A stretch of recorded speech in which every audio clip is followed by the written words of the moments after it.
Welcome to Excellence Talks. Today on Excellence Talks, I'm delighted to welcome Dalit Steiger-Gablinger, one of the most influential voices in global AI. Dalit is the co-founder of SwissCognitive, an AI pioneer since 2014, and a global strategist who advises boards and C-suite leaders on how to integrate AI into business, governance, and innovation. She's also an investor supporting early-stage AI ventures worldwide. Beyond her strategic work, Dalit is a strong advocate for women in technology, mentoring young talents and recently receiving the Empowering Women Award and also distinguished Euroknowledge Global AI Innovation and Digital Transformation Leadership Award at the House of Lords. Dalit, it's a pleasure to have you with us. Welcome to Excellence Talks. Thanks a lot, Murat, for the invitation. It is my great pleasure to be able actually to talk to you as an expert yourself and discuss such relevant topics. I have my first question. You have been active in AI long before the current hype cycle. What do you think most leaders still misunderstand about AI today? And what mindset shift do you wish every CEO would make for 2026 and beyond? Good question, especially the one with my wish for 2026. From my work with boards and senior management globally, I see that still AI is being treated more like an exciting project or just another AI IT tool in the IT toolbox, instead of realizing that we're talking here about fundamental capabilities of an organization.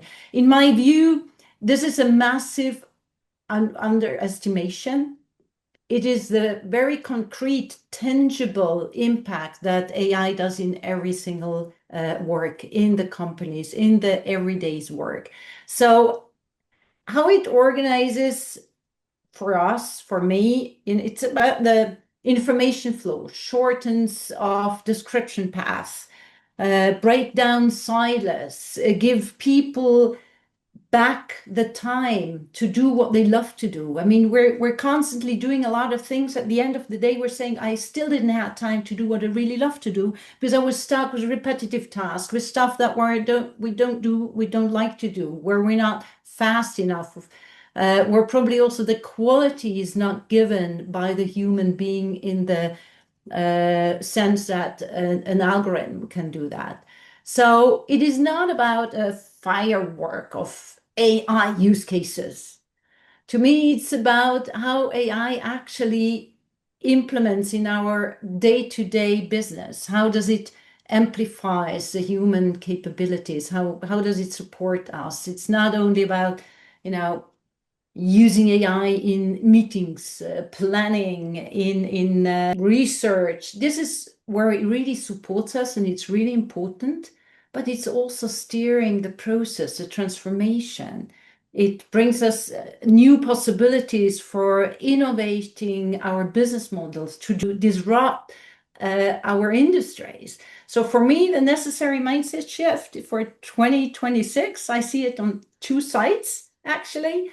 So on one, we always say it's like we have various principles, and one of them is like, if we talk about AI, AI is transversal. If something is transversal, we're talking about infrastructure. If you talk about infrastructure, you talk about the big thing, and this needs a lot of attention. So CEO needs to think about AI as an AI infrastructure comparable to energy, to power, to logistics.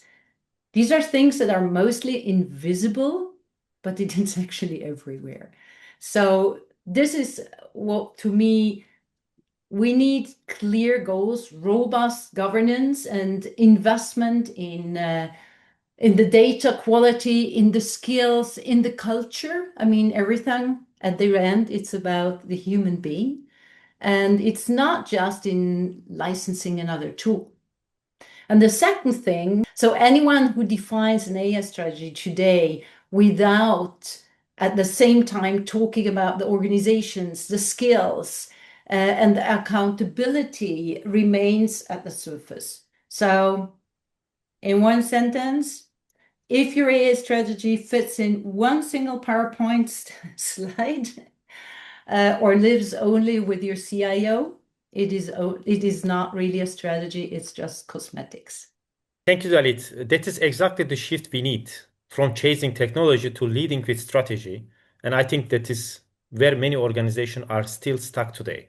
Yeah, something else that actually just came up into my mind, and I just came out from a very interesting discussion about.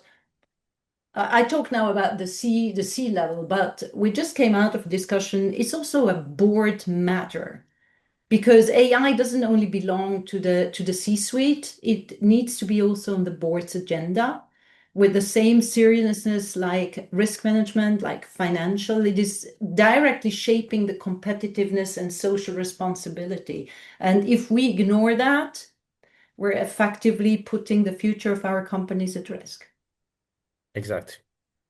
My second question, we often say that the time is the most precious resource. In practical terms, how can AI actually give people back time from top leaders to everyday employees?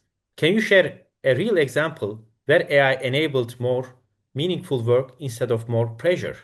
Yeah, indeed. And to me, time is the most precious things in the world because if I have time, I love to share the time with my most beloved one. And at the end of the day, if I have something that makes me, or how do you say, that brings back time to my daily life, then it's valuable. Such examples. There's something that I often share with people. I go like, if you look at restaurants, they do have dishwashers. They they wouldn't be as effective as they are if they still would need to wash the dishes by hand. It just doesn't work. It's not effective, it's not efficient, and it's too costly. But if we think, what do we still wash by hand? For example, the crystal glasses. And to me, this is a nice way of looking at it. Well, we have tools here, and these days the tools are AI-based that makes our life easier, healthier, faster, bringing back time to what we love to do. So it is about the crystal glasses that needs still to be taken care by the human being. And from my work with companies and organizations globally, I see the biggest most underrated impact of AI in something that is actually very simple. AI can take over, as I mentioned, a lot of things. They can do things faster. We can have it in a much higher quality. It's about searching, sorting, documentation, summarizing. We all know this. We all use, oh, not all, but most of us are using these things already in our daily work, keeping track of every change, every information. And when AI agents prepare the context, surface relevant documents, and pre-structure options, people spend less time hunting for those information, like cleaning the plates because we're putting it into the dishwasher. And this is where we have more time actually for thinking, for deciding, and for collaboration. So a typical client example, we were involved in one of the biggest change projects, over 1,000 employees. And we introduced an AI agent that sits on the top of the project documentation, minutes, risk logs, and communication channels. Instead of digging through dozens of folders and chats, leaders and team members can actually target the question, well, what are the top 3 risks in this work stream? What changes since last steering committee meeting? Show me the decisions that affects especially my team, my process.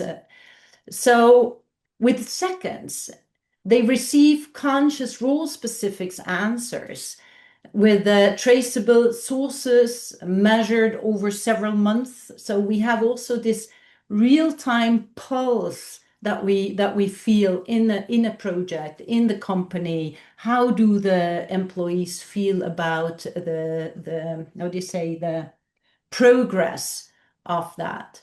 So more importantly, teams reported that they could finally use the free up time for customer conversations, sorry, coaching their people, and for cross-function problem solving. So again, we see that the interpersonal relation and the interpersonal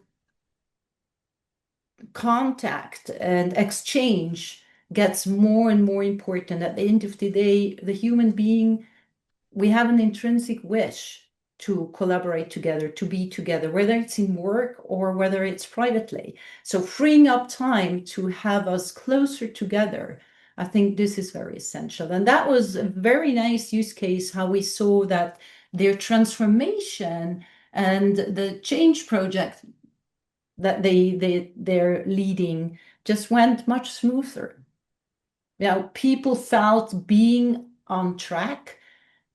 I actually, if I may just add something else, if I think about, you know, we're talking about education, we're talking about our kids, our most precious thing for us and for the future. I mean, whatever decision we're taking, we're not taking it for us. Let's be honest. We're taking it for them, for the future generation. And if we're talking about education, we see a strong shift how we educate the kids. No one wants to feel stupid by asking questions because he or she didn't understand. So if you have tutorials, if you have like an agent, you can work with them, for example, in mathematics, and you reiterate on your level. So you're much more motivated. The same is for employees. No one wants to re-ask the same question and feel stupid. Mm-hmm. And sometimes actually the question that feels most stupid are the most relevant one that most of the people actually didn't understand. There is a sentence I like to say, we all know this quote, don't shoot the messenger. And to me, it's actually shoot the messenger, because if I'm not able and capable to explain something to my counterpart in the way that he or she can understand, then it's my problem, not her or his. Because it's on me as an expert to find the right level and the right wording, how to explain something. And for employees, it's all the same. So if we do have such agents helping the companies to orchestrate transformation projects, I mean, you know it from your work with Zuno. You are the expert in that. So, well, this is where we see how we can support the employees to do their job better, to have fun in what they do. To me, it's we don't live to work, because we should work for making our living. And living means having time also for the fun things. Thank you, Dalit. Love this insight, such an inspiring insight that you have shared with us. Indeed, AI should free us to do what matters most, not just pile on more tasks. And that's a message every leader needs to hear now. Thank you for sharing with us. There is something else I would like to share, if I may. Learning is no longer a nice to have. People, they're going to have their personal AI companions, how we call them, agents. We will come with various companions supporting us in the job we're doing. And this is what I mentioned before, this transformation from a knowledge-based or knowledge-driven economy in a skill-based or a skill-driven economy. This is, to me, something very important. And this is also where we need to be aware that just for the sake that we can do more work in the same time unit, because we do have the dishwasher, it's probably not what we should do, because we're going to burn the people. So to us, it's very important that we are driving towards a human future economy, how we call this, eine humane Zukunftswirtschaft. It's kind of the new zeitgeist. Mhm. And I think this is something that is in the responsibility of us as human. It's not only about revenues. Obviously, we need ROI-driven project because at the end, this is what feeds us. But we have now the chance to take the decision in which direction as a company we want to go. And to me, it's not only the discussion about, oh, well, our competitor, they're squeezing more out of their employee, they have more agent doing better work. At the end of the day, if the people who are at the end, the customer of every product and service out there, gonna burn themselves, who will then actually buy? Good silence. I think it will be silence for many people's head, so it's perfect. I have my third question. You you speak often about making AI accessible to everyone, not just engineers. Many professionals, especially women and non-technical experts, still feel AI isn't for them. What message do you give to help them feel confident and empowered to enter the AI space? Well, my core message would be AI is not a privilege for engineers anymore, at least. It is a responsibility and an opportunity for everyone. So today it is no more about bits and bytes, about coding. It's not that that plays a meaningful role in AI, but you need to understand the power of this technology. And this is what I love to do. I mean, I studied mathematics, and I must say I failed badly in school, and I had actually to repeat my class because I literally didn't understand mathematics. And at the end, I started to studying it. Now today I love it because I realized the power of it and what I can do with it. It's another language. And the same to me is with AI. So for me today, the AI talents, if I talk about AI talents, I'm not talking about the engineers, the developers. We all need them. Don't misunderstand me. But we need the people who understand the power of technology. They understand how they can translate this power of the technology into the business cases. These are the experts we need. And this is what I love to do, building the bridges, showing the business the power of the technology, what they can do with it. So I'm seeing myself as a compiler, kind of, between the IT or the tech world and the business world. And this is where I see especially a lot of women coming into the picture. This is where women bring an enormous value because of they combine their domain knowledge, their expertise, with a deep understanding of what of their industry, of their business, but they're bringing it very strongly in the context of people, of empathy. Um, Most of the women, and also here, to me, it's important not to be misunderstood. It's not about good or bad, it's just different. And we know that diversity supports every single thing that we're doing because looking at things from different angle enlightens the potential of every project. So what I remember back when I started as a software developer at UBS, I was always told, hey, you have to stand up and say, this is my idea, this is how it works, this is what you need to do. And I always came like, yeah, I thought about that. What do you think? Can I show it to you? I would like to hear your opinion. This openness is exactly what we need these days with AI. It's an iterative process. We need to learn. We need to look at things from different angles. And this is where I see a big advantage and benefit for the whole society, bringing in, especially also on one hand, women, but on the other hand, people from all kind of industries, expertise. If they understand the power of this technology, they can bring an enormous added value. Thank you, Dalit. Love that perspective because when we democratize AI, we unlock innovation from places we never expected, and that is where real transformations happen.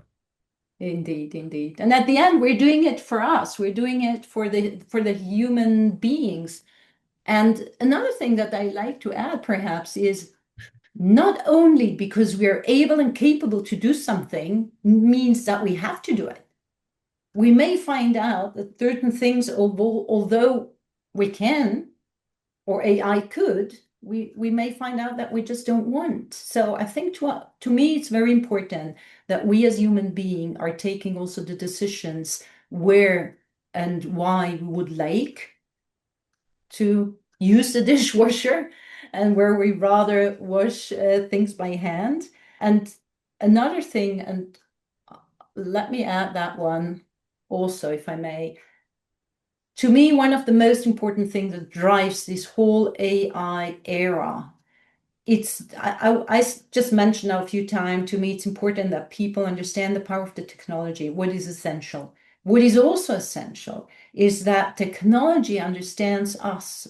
What I mean by that is if technology needs to understand us, means it needs to understand us in our culture background, in our context, where and why and how do we use something. And it's literally different within companies, within industries, within cities, within countries, within religion, within cultures. So this is a huge challenge. And this is also where I see a huge advantage and benefit bringing in strong diversity. And here again, bringing in the women. Yeah, so to put it in a sentence, it's not only about us understanding the technology, it's also about the technology understands us, in which context, culture, background, we're using it. Thank you, Dalit. Amazing insights. Thank you for sharing with us. My last question, if you imagine an organization in 2026 that actually uses AI in a human-centric way, what does daily life look like? How do people collaborate, make decisions, and grow differently compared to today? Good question. Love that one. You can imagine. I mean, I think people always say, yeah, well, I'm inhaling AI. I'm so passionate about that. So perhaps it's also time to say, I'm totally aware of the risk. And I think we also have to give those risks all the respect, and we need to treat them also.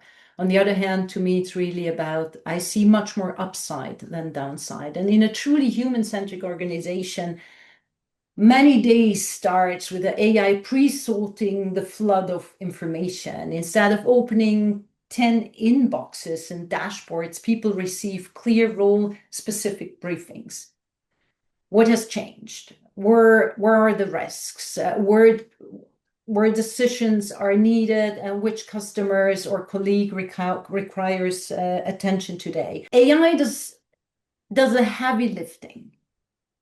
Does a heavy lifting for scanning documents and messages, and we talked about that before. So we know what AI can do, but humans, they begin their day with clarity rather than overload. I think if I get up in the morning, I go like, oh, this is nice. Let's call it AI. I mean, we have different kind of applications. AI already prepared my day, and I can deep dive in what is essential. And I have more time for coffee in the morning with my family, with my beloved partner, and just get a sense of what matters to us human. So in such an environment where meetings become fewer and more focused, we are more focused on what we really like to do, what we love to do. I think this is where the essence of the whole applications or implementation of AI is on that level.